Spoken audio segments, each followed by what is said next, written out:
Hello. It's time for something just a little bit different. I wanted to kind of share my struggles and my upcoming challenges as not really a content creator, but a board game addict. And I know a lot of you out there are going to relate to this. If you haven't already hit that physical limit, there's hair where there should not be hair. A problem that I'm constantly running into. The space behind me in my videos typically looks pretty small. Probably looks something like that because of the focal length and all of that, but I assure you, it takes up quite a bit of space. So we're looking at ways to more intelligently organize and store all of this. All of this. This is a lot of stuff. And the problem isn't that it's a lot of stuff, really. It's fine. It's fine. That sounds like copium. But the problem is it's about to not be fine. This year I've got like 3 or 4 or 5 systems of games that I've backed on Kickstarter that will be arriving in multiple boxes. That's not going to be fine at all when they start to roll in. There's going to be entire shelves, just like my talisman shelf here, that get completely taken up, except I don't have more shelves. I don't really have the room for any more shelves, but the good news is this space, and there's my heater kicking on, is not being used intelligently. This space is not even efficient. We have plastic shelving. I've called this out before, but this stuff is pretty terrible as far as helping save space. I mean, it's cheap and it's really easy to put together, and you can saw through the plastic legs that individualize the shelves very easily, so you have a lot of ability control over how big exactly each space should be, but you can't grow it, and you do have some space that is lost just due to the height of the shelf. This isn't shelving made for board games.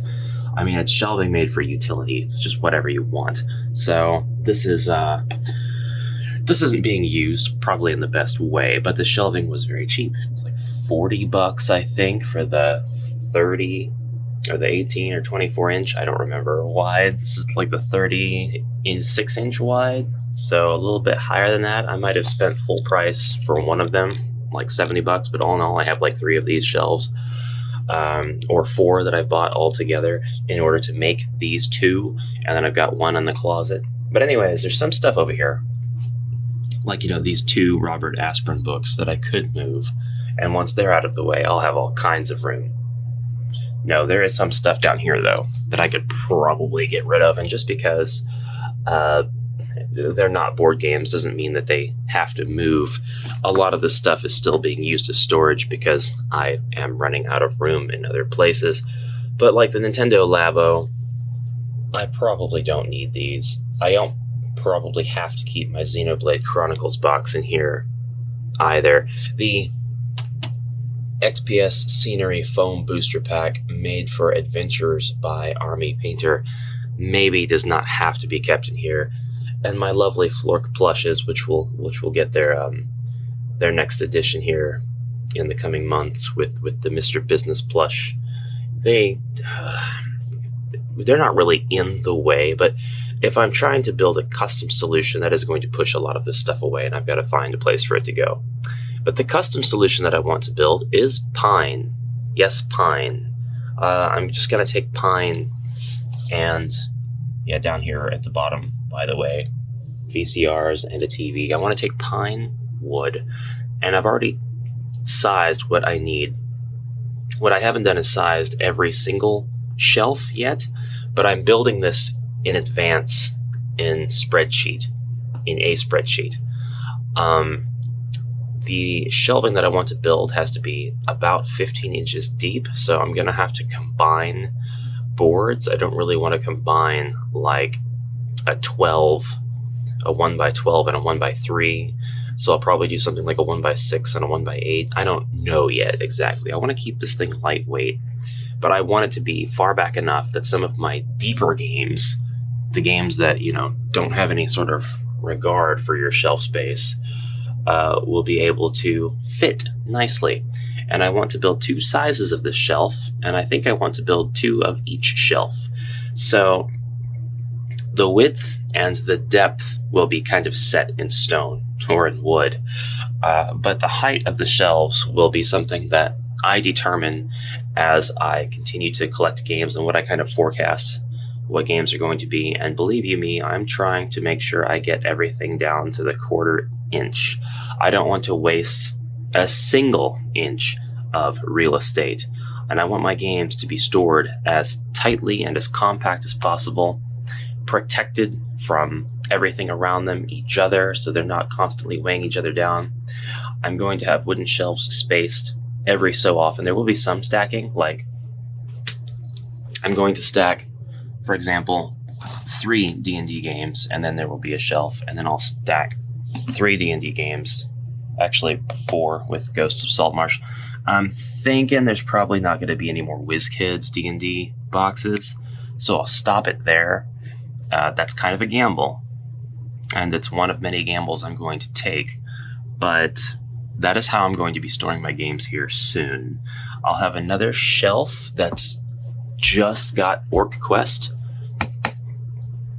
and if the box sizes haven't clued you in yet, the first shelf is going to be all the same width, but most of the game boxes I put in it are going to be this standardized width and depth, so they'll all fit pretty perfectly in the shelf. They won't take up any extra room. There will be no dead space in the shelf. My talisman shelf, I'm going to have to use some of the space to store the tiny, tiny boxes. They're all going to kind of go together. There'd be a little bit of an exception for that. But for the most part, that's kind of what I'm doing. The other size of shelf is going to have the ability to store my longer games, and it'll be also about 15 inches deep.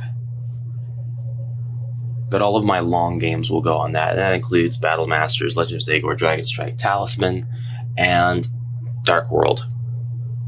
And Hero Quest, the various Hero Quests that I have. In any other game that might be long, on the bottom of this shelf, I'll probably have Bard Song, which is up here being stored kind of pointing into the room, but I want these to be as close to the wall as possible for this, so it won't be stored that way much longer. And then Gloomhaven, which is, if it's a game that I really like, it's going to be problematic because Frosthaven is just as big, and then there's Gloomhaven Jaws of the Lion.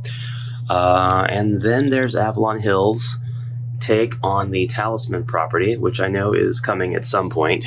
I don't consider that to be a rumor. I think that that's just a matter of time. And so I'll kind of have to decide, do I want 5th edition Talisman, or do I want to keep 4th Revised up here? What do I want to do with my Talisman? Do I really, really care about the 4th Revised enough to keep it? If Avalon Hill comes out with equivalent to all of the stuff there, no, I don't. I could probably get rid of it if I like Avalon Hills much better. Because there is going to be at some point a sense of redundancy that takes over instead of favoring the collectability of things. And that might be a cardinal sin for some.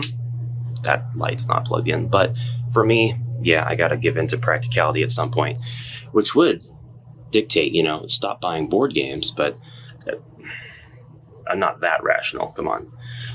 Thank you guys for allowing me to kind of vlog a little bit and whine about my current situation while I get ready for the day's other content. So, with that all said, thank you very much for watching. I'll see you in the next video.